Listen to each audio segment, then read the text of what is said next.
زار په سپېڅلې نامه په سر کې هم د هوډ راډیو ټولو اورېدونکو او په دویم قدم کې ټولو معززو ادبپاله شاعرانو چې فلحال دلته موجود دي ټولو ته د کوچني اختر مبارکي وایم.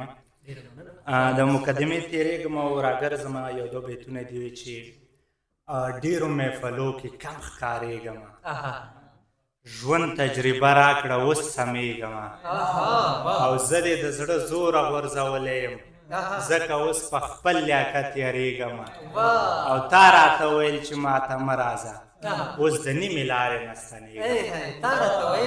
تا راته ویل چې ماته مه راځه اوس د نیمې لارې نه ستنېږم. او بل غزل دی وایي چې د دې مزار په سر باندې به شمه بلېده، د دې مزار په سر باندې به شمه بلېده، ټوپک زندګي وژني له قلمه بلېده، او د دغې ناڅاګرې نه جنګ خپل خپلوان اخیست، په خوله چې یې خندا وه له ډېر غمه بلېده، او له ما که خاطرې اورې ترخې را سره شته زمونږ خوشحالي به ډېره کمه بلېده.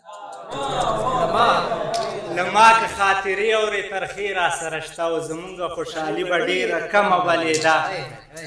په خور او لور تعلیم کول منمه چې دا سم و، دا سم ځکه ناسم شو چې ناسمه بلېده.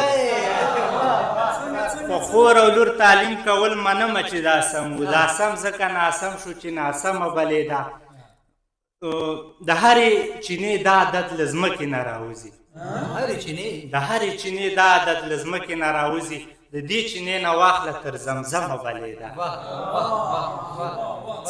د هرې چینې دا عادت له ځمکې نه راوځي، د دې چینې نه واخله تر زمزمه بلېده. او نړۍ چې مونږ پیژني محبه په تعلیم، نړۍ چې مونږ پیژني محبه په تعلیم، منانو مې دا تمه بلېده.